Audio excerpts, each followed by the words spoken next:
Olá, aluno, tudo bem? Aqui é o professor Jonatas. Vamos para uma aula destinada ao terceiro ano do ensino médio. Nesse sentido, quero primeiramente passar uma informação que ficou faltando da aula passada, que nos países industrializados, pessoal, a maior parte do dinheiro do mundo está localizado nesses países, né? E mais ou menos 1,5 bilhão de pessoas vivem com menos de $1 por dia. Como nós vimos lá naquela tabelinha sobre o mundo de desigualdade no finalzinho da última aula, ali eu estou propondo para vocês as ideias de que há países ricos e países pobres. Com certeza, o número de países pobres cresce a cada dia. Situação que nós temos que lutar a cada dia, somente através da educação e de reformas através dos governos, que nós podemos ir mudando as nossas ideias para que tudo possa se estabelecer de uma melhor forma. Nesse sentido, pessoal, quero deixar para vocês, vamos falar sobre o colapso do socialismo real e a transição para a globalização. Falando em colapso do socialismo, nós temos que primeiramente lembrar do bacharel em Direito, secretário do Comitê Central do Partido Comunista, estadista político russo, criador da reforma perestroika e glasnost, como Mikhail Gorbachev. Esse Mikhail Gorbachev foi o responsável por essas reformas para tentar ainda manter o socialismo na antiga União das Repúblicas Socialistas Soviéticas. Ele foi responsável por essas reformas e acabou sendo, abre aspas, traído, fecha aspas, como ele mesmo disse, por situações que aconteceram na época. Muito bem. Vamos falar agora do colapso do socialismo real e a transição para a globalização. Em 1980, o socialismo entra numa profunda crise econômica. Essa crise se agrava a cada dia nesse momento. Esse colapso ele aconteceu porque eles tinham um gigantesco complexo industrial militar. Tudo isso era por causa da corrida armamentista que os Estados Unidos tentavam chefiar do lado do capitalismo e do socialismo, não conseguia acompanhar essa melhora tecnológica, bélica, enfim, para manter a hegemonia. Também eu quero dizer para vocês que a carência de indústrias e o obsoletismo das próprias indústrias que tinham acabou por também agravar a situação. Desequilíbrio em investimentos internos. A geografia local da União Soviética também não colaborava. Por que eu quero dizer isso? Porque ficavam 8 meses congelados lá, principalmente no território russo. Uma outra situação também são os baixos salários dos trabalhadores, né, o que acabou de incapacitar para o pessoal melhorar as suas indústrias, assim vou dizer de uma forma mais simplista, né, ou seja, buscar mais tecnologia, buscar mais know-how, né, isso acabou por impossibilitar o consumo interno e tornou-se um Estado burocrático e autoritário. É uma administração pública centralizada. Isso acaba por ter vários problemas. Por exemplo, uma administração pública centralizada ela não tinha o princípio da generalidade, ou seja, o serviço ele não beneficiava os seus cidadãos. Era uma administração que eles tinham a ideia de poder e não dever para com o cidadão. Eles também não tinham o princípio da continuidade, ou seja, os serviços não deveriam ter interrupções ali para os cidadãos. Não tinha o princípio da eficiência, ou seja, que era para fazer o que tinha que ser feito e acabavam por deixar isso de fazer coisas essenciais a uma sociedade. E não tinha também eles não tinham o princípio da modicidade do lucro, que isso é uma meta capitalista e não de uma meta de uma administração que pense em seus cidadãos.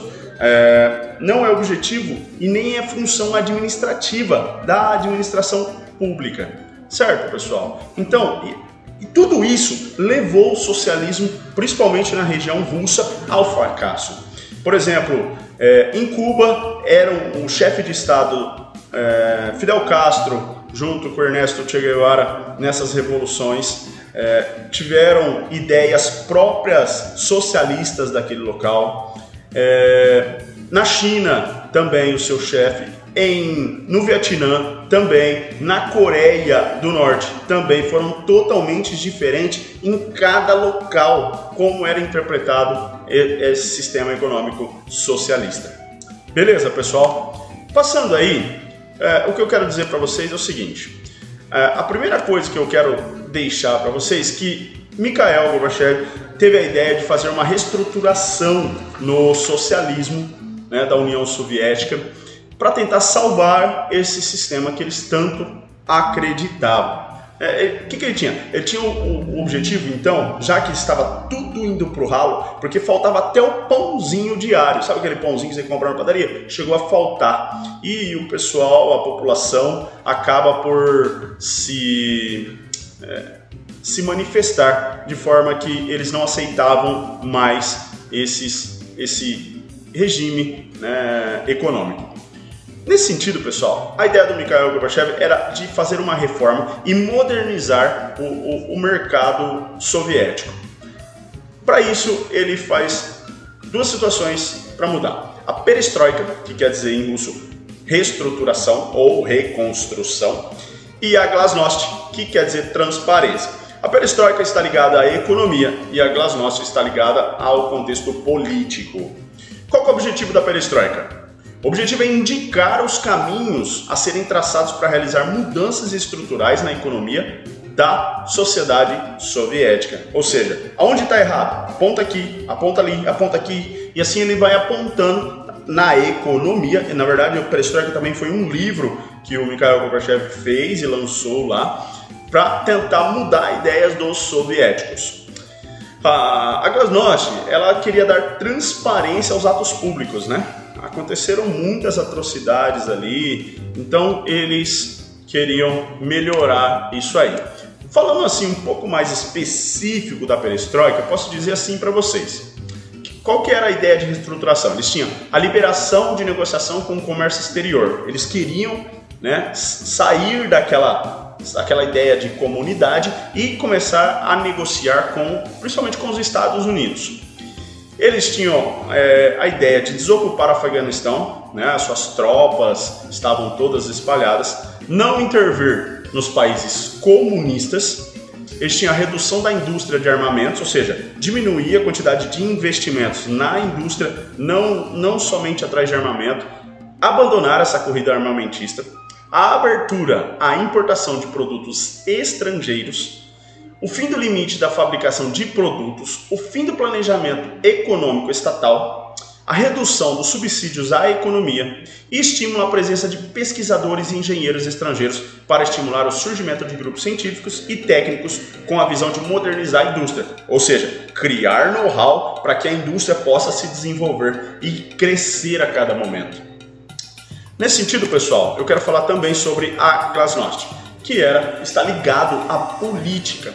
É o fim do sistema do partido unitário, partido comunista, que era unitário ali.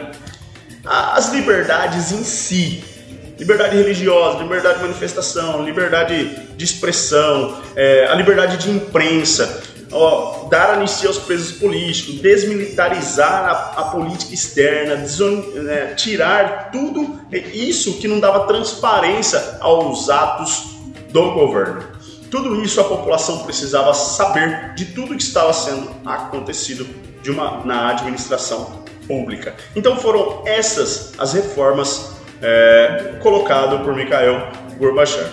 Ele não conseguiu de modo nenhum, até se sente traído, em um dos seus depoimentos, porque a ideia dele não era que houvesse o fim do bloco socialista, e tudo isso foi acompanhado de sérios conflitos. Para terminar o bloco socialista, nós tivemos, em 1989, para terminar com a Guerra Fria, a queda do Muro de Berlim. Nós tivemos também alguns conflitos étnicos, que nós vamos estudar um pouquinho mais para frente ali, que é a Iugoslávia.